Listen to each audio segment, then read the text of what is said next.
can you tell me about finding your two leads? I mean, you tell me Rosamund Pike and Sacha Baron Cohen are in a movie I'm already in, but their chemistry is just so fun in Honestly, this movie. they When were did the you only two know that, like, available. when did you know, like, the chemistry was there between them? I knew from the first Zoom. I Uh, knew. So the very first time the three of us met, it was virtual. She was working in Budapest at the time, or no, Prague, I think. No, Budapest. Either one. She was in Europe.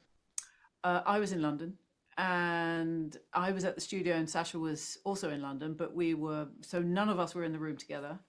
And I knew from the minute we got on, she started to grill him with a whole load of questions, and he just started to make her laugh immediately. And I could see where this was going, and I knew it was going to be a win win.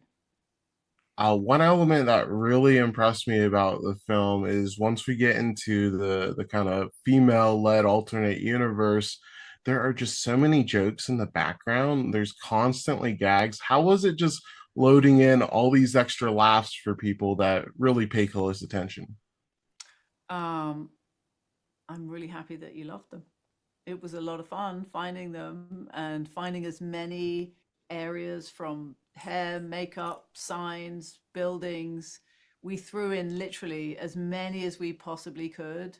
And we just kept the ideas coming and rolling. And whenever anybody on the team had a good one, we did our best to throw it in. And I also loved Wicked Little Letters. A few years ago, I've recommended that to so many people. And your background, I was looking up, you were more in the drama space, but you're so fantastic at comedy as well. What's been most exciting for you about working within the comedy space?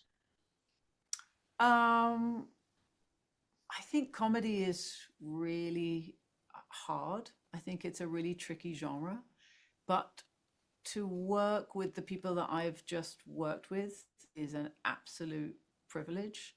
Sasha's been the king of comedy and very, very individual career that he's carved out for the last 25 years. Rosamund is also extremely funny. Neither one of them will give up until they feel they've got it right. So honestly, that is makes my job, it makes it very, very easy to turn up. And even though the days are very long, it's been a real joy putting this one together. I, I, I wanted to ask you about focusing on Damien. Obviously, it helps that viewers have a pre-existing relationship watching Sasha and love him as an actor, but to have your main character be such a douchebag, how is it to adding in that like 1% of likability to where viewers do grow attached to the character and want to see him grow and change? Because you could see an alternate way where he was a little too douchey and people don't really care about him. I think it was absolutely essential to try and get that balance right. So as you say, he's got to be a douchebag, but he's got to be a lovable douchebag, because then, as you say, there's just enough room for us to want to see him change. And for me, getting that balance at the beginning was essential in order to make sure that the very last scene pays off. And so you really believe that this is a guy who has understood why undergone this journey and truly is willing to change. And that was the aim.